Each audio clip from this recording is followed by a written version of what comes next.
Sa bawat piraso ng bakal na binubuo, sa bawat tunog ng martilyo, hinang at tagaktak ng pawis, may mga kwentong unti-unting nabubuo. Mga pamilyang umaangat, mga pangarap na nagkakaroon ng direksyon, mga komunidad na nabibigyan ng bagong sigla habang patuloy na isinusulong ng Marina ang Shipbuilding and Ship Repair Development Bill, mas lumilinaw. Hindi lang ito tungkol sa mga barkong ipinapagawa, kundi tungkol sa pagbibigay pag-asa sa pamilyang Pilipino.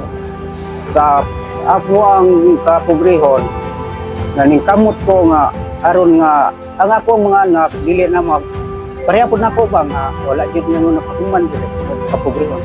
Naningkamot ko nag-apply ko sa shipping kay kadbayo na mo sa among pagumuo man jud ko ang may tugma di ko kapahuman sa akong mga anak.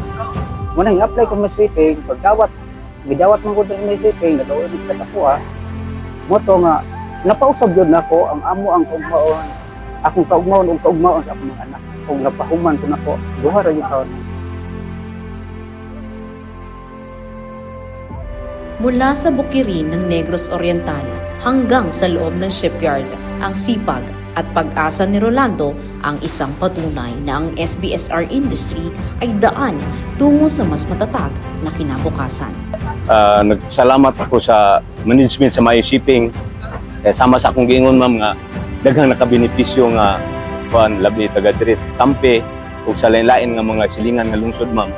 Kabenepisyo nakatrabaho sama na ako naka-eskwela sa mga anak at pundar ko ma'am.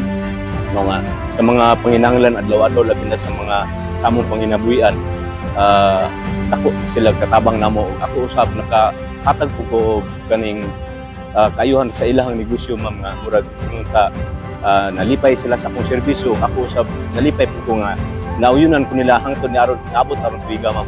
Para naman kay Alan, 3 dekada, isang komunidad.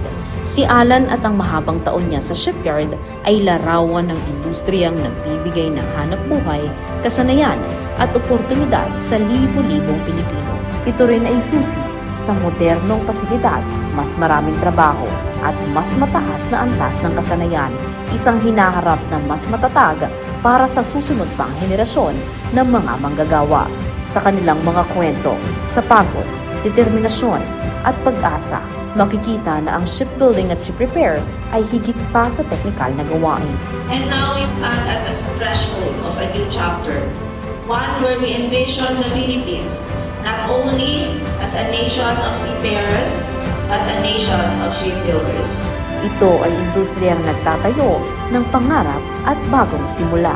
At habang isinusulong ng Marina ang SBSR Development Bill, unti-unti nang nahahasa ang isang mas malaking pangarap para sa bansa na ang bawat shipyard mula Negros Oriental hanggang sa iba't ibang parte ng bansa ay maging tahanan ng oportunidad, kabuhayan at pag-unlad.